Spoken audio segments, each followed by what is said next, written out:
Hello, my name is Darren Thomas, and I am the Director of Educational Research Techniques. In this particular video, we're going to be looking at how to find the implied main ideal when you are reading. So let's go ahead and see what we can learn.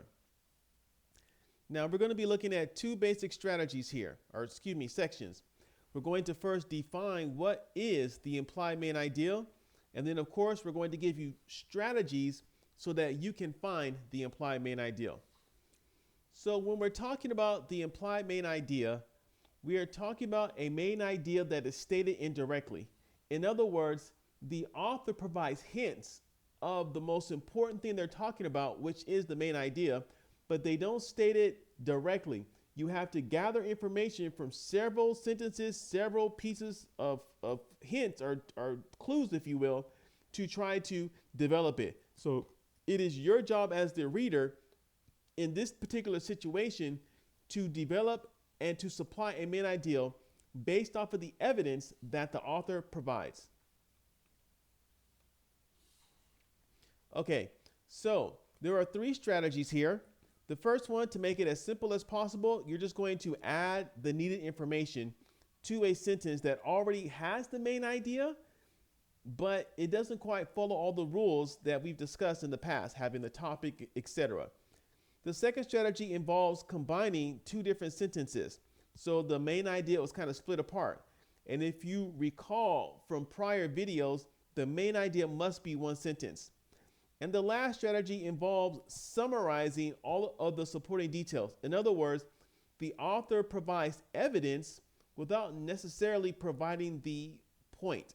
So it's almost kind of like an inductive experience, if you will. All right. Here's our first example, our first strategy, add information. So in this first paragraph, I'll just read it to you. Dogs are friendly, dogs love to play, dogs like to eat food and run. Everyone should own one.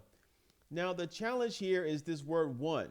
The last sentence, if you look at the bullets at the bottom of the screen, they kind of give you the main ideal. However, the topic, which is dogs, is missing.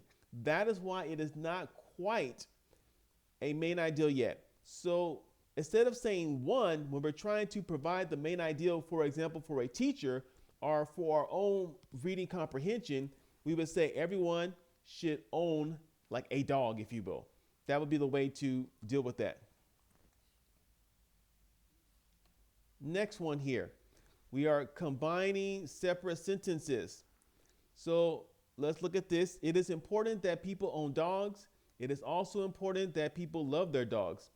Consider that dogs are friendly, they love to play, and finally, dogs like to eat food and run. So everything that's in bold and underlined, that is basically the point or the main idea of the passage. However, the problem is that they're separated into two distinct sentences, and that's not quite following the rules of a main ideal having one sentence. Now, everything that is not bold or in underline, those are just supporting details.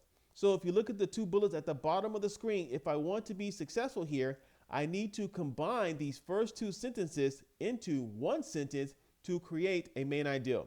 So reading that, the last bullet here, it is important that people own and love their dogs. So I just took out this period, took out this phrase, it is also important in the second sentence, and inserted the word and I was able to combine these two sentences. Our last strategy, if you will, is summarizing supporting details.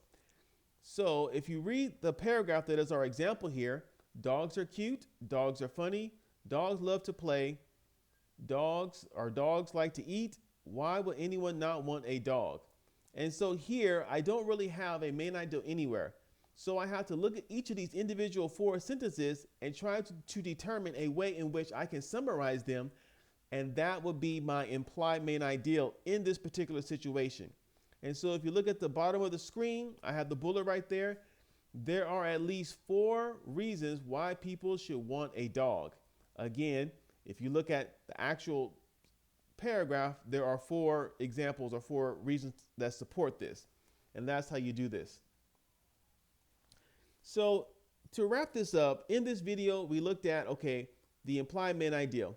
And the implied main ideal essentially is a main idea that is not stated directly by the author. It is your job as the reader to construct the main ideal using one of several strategies. It could be replacing a word inside a sentence, it could be combining sentences, and or it could be summarizing several supporting details, whichever one works in that situation.